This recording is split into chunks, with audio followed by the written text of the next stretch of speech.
ବେଦବାଣୀ ସତ୍ୟବାଣୀ।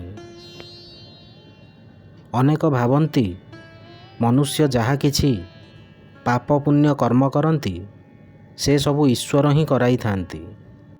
ଏପରି ଭାବିବା ଅମୂଳକ ଅଟେ। ବୈଦିକ ସିଦ୍ଧାନ୍ତ ହେଉଛି ଏହି ଶରୀରରେ ମନ ଇନ୍ଦ୍ରିୟ ଆଦି ଦ୍ୱାରା ଯେଉଁ ପାପ ପୁଣ୍ୟ କରାଯାଏ ତାର କର୍ତ୍ତା ହେଉଛନ୍ତି ସ୍ୱୟଂ ଆମେ, ମାନେ ଚେତନ ଜୀବାତ୍ମା, ଅନ୍ୟ କେହି ନୁହନ୍ତି। ଏ ଦିଗରେ ବେଦମନ୍ତ୍ର କହନ୍ତି ଓಂ ପାପାତ୍ ସ୍ୱପ୍ନାତ୍ ଅଭ୍ୟୁତ୍ୟାହ ବ୍ରହ୍ମା ହମନ୍ତରଂ କୃଣ୍ୱ, ଅର୍ଥାତ୍ ଭଲ ମନ୍ଦ କର୍ମର ଚିନ୍ତନ ଓ ଆଚରଣ ସ୍ୱୟଂ ଜୀବାତ୍ମା ହିଁ କରିଥାଏ। ଜୀବାତ୍ମା ବ୍ରହ୍ମଙ୍କୁ ନିଜ ଭିତରେ ଦେଖି ପାପକର୍ମଠାରୁ ଦୂରରେ ରହିବା ଉଚିତ। ଆଜିର ଦିନଟି ମଙ୍ଗଳମୟ ହେଉ।